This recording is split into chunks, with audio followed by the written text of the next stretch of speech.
the US, Kamala Harris has drawn endorsements from across the Democratic Party for her presidential bid and holding record sums of cash. Let's stay with that story. Kamala Harris is poised to clinch the Democratic nomination after receiving pledges of support from party heavyweights, and that includes Nancy Pelosi and Hillary Clinton. Some notable Democrats, though, have yet to throw their support behind her, and that includes former President Barack Obama, House Minority Leader Hakeem Jeffries, and Senate Majority Leader Chuck Schumer. But the vice president is still set to be formally named nominee for the Democratic Party at its convention in August.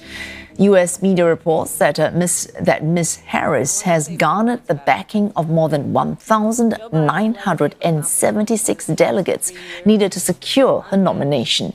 She will test her potential candidacy with voters later today at her first official presidential campaign rally in Milwaukee, Wisconsin. That's a crucial swing state. Just last week, the city hosted the Republican National Convention, at which Donald Trump was given the nomination to run for president for his party after surviving an attempt on his life.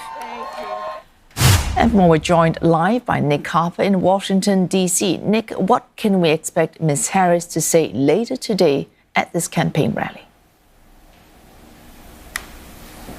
Well, it really has been quite an incredible whirlwind 48 hours for Kamala Harris. It has been a time of firsts as well. On Monday, she gave her first speech from the White House. On Monday evening, she gave her first speech to campaign staff.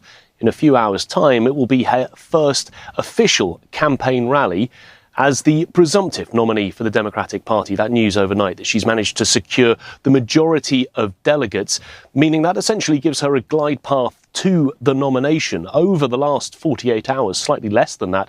Since President Biden said he was dropping out, she's managed to unite the party around her, but also fight off challengers. No one else has come forward to say that they will be challenging her for the nomination. It's not official yet. That'll happen in the coming weeks, potentially with a virtual roll call in the first week of August ahead of that convention in Chicago. So this first campaign speech is an opportunity really to speak to voters out there, for her to be able to sell her message. And that means appealing to independent voters, undecided voters, young voters, the type of voters who felt not very excited about the prospects of Joe Biden heading up the Democratic ticket. We're likely to hear attack lines against Donald Trump from her. She already previewed some of those when she spoke to campaign staff on Monday evening.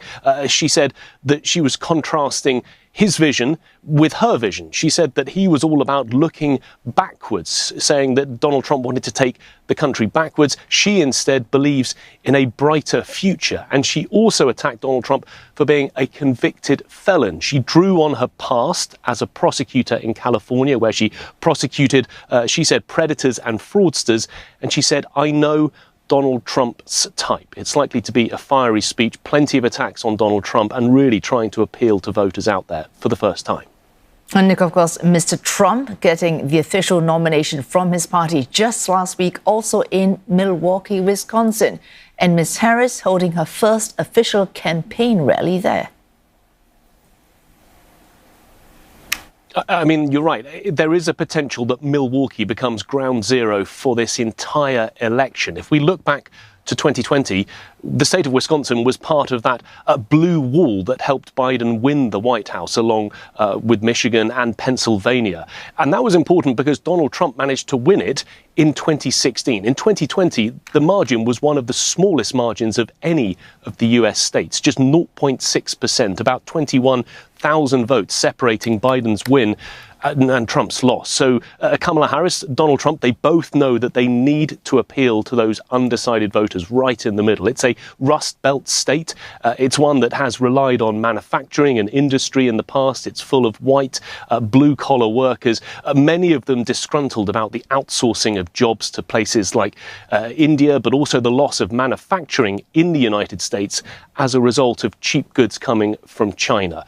So we could see the potential of a real push from both candidates trying to remind the voters in that state, but right across the Rust Belt, that they are there for American jobs and they are very much behind the workers within those states. And thanks for that. Nick Harper reporting live from Washington, D.C.